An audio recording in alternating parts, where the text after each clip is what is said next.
পশ্চিমবঙ্গের মুখ্যমন্ত্রী শুভেন্দু অধিকারীর উপদেষ্টা হিসেবে নিযুক্ত করা হয়েছে অবসরপ্রাপ্ত আইএএস অফিসার ডক্টর সুব্রত গুপ্তকে। শনিবার নবান্নের কর্মীবর্গ এবং প্রশাসনিক সংস্কার দপ্তরের পক্ষ থেকে এই মর্মে একটি বিজ্ঞপ্তি জারি করা হয়েছে। রাজ্যের মুখ্যমন্ত্রীর উপদেষ্টা রাজ্যপালের আদেশ অনুসারে এই নিয়োগ কার্যকর করা হয়েছে। অবিলম্বে কার্যকর হওয়া এই নির্দেশ পরবর্তী নির্দেশ না দেওয়া পর্যন্ত বহাল থাকবে। বিজ্ঞপ্তিতে আরও জানানো হয়েছে, জনস্বার্থেই এই বিশেষ নিয়োগের সিদ্ধান্ত নিয়েছে রাজ্য সরকার।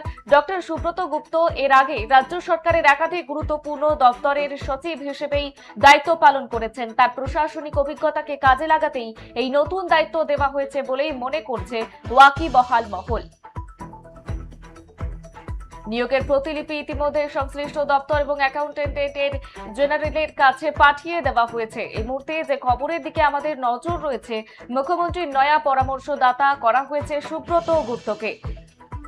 রাজ্য প্রশাসনে বড় সড় রদবদল ইতিমধ্যেই করা হয়েছে। পশ্চিমবঙ্গের মুখ্যমন্ত্রী শুভেন্দু অধিকারীর উপদেষ্টা হিসেবে নিযুক্ত হলেন অবসরপ্রাপ্ত আইএএস অফিসার ডক্টর সুব্রত গুপ্ত।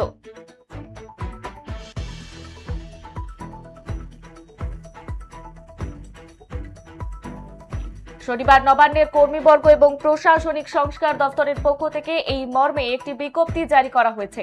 রাজ্যের মুখ্যমন্ত্রীর উপদেষ্টা রাজ্যপালের আদেশানুসারে এই নিয়োগ কার্যকর করা হয়েছে। অবিলম্বে কার্যকর হওয়া এই নির্দেশ পরবর্তী নির্দেশ না দেওয়া পর্যন্ত বহাল থাকবে বলেই খবর।